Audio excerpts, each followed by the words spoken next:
श्री स्वामी समर्थ। जय जय स्वामी समर्थ। स्वागत आहे तुमचं माझ्या चॅनलवरती। आजचा दिवस तुमचा शुभ जावो हीच स्वामीचरणी प्रार्थना करते आणि आजच्या व्हिडिओला सुरुवात करूया। आजच्या व्हिडिओमध्ये आपण गुरुचरित्र या ग्रंथातील 18वा अध्याय मराठी भावार्थ बघणार आहोत। चला तर मग व्हिडिओला सुरुवात करूया। पंचगंगेच्या तीरी, ज्याला आता नरसिंहवाडी असं म्हणतात, नरसिंह सरस्वती 12 वर्ष राहिले। या पंचगंगा नदीच्या थोरवी फार आहे।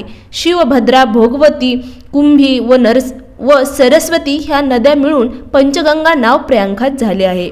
श्री गुरूंनी गुप्तपणे राहण्यासाठी हे स्थान निवडले। त्या तीर्थक्षेत्राचा उपयोग पुढे भक्तजनाचा उद्धार करण्यासाठी होणार म्हणून श्री गुरु तेथे प्रगट झाले। तेथे असताना श्री गुरु भिक्षेसाठी अमरापूर गावात रोज जात असे। त्या गावात एक ब्राह्मण वेदाभ्यास करणारा होता। त्याची स्त्री पतिव्रता होती। तो ब्राह्मण केवळ ब्राह्मणाकडूनच कोरडी भिक्षा घेत असे व आपली उपजीविका चालवत असे। सात्विक वृत्तीने नित्यक्रम करत असे। त्याच्या घरासमोर दारापाशी एक मोठे घेवड्याच्या शेंगाचे वेल होता। त्या वेलाची शेंगा कधी कधी गावात भिक्षा मिळाली नाही तर उदरनिर्वाहाची कामी येत असे। एके दिवशी श्री गुरु त्या विप्राच्या घरी भिक्षेसाठी गेले। त्यांनी त्याचे आदराने स्वागत केले। भक्तीने षोडशोपचाराने पूजा करून घेवड्याच्या शेंगाची भाजी करून भोजन दिले।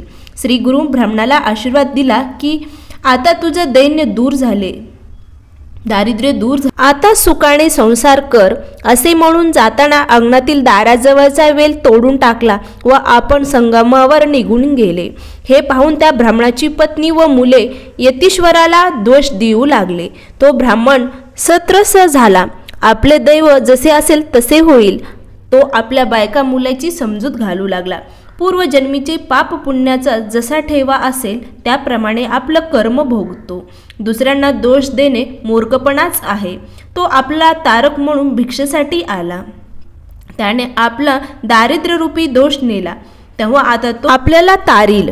विप्राने तुटलेला वेल कृष्णेत टाकून दिला व त्याची वेलीचे मूळ खोलवर गेली होती ते काढण्यासाठी दाराजवळची जमीन खोदू लागला।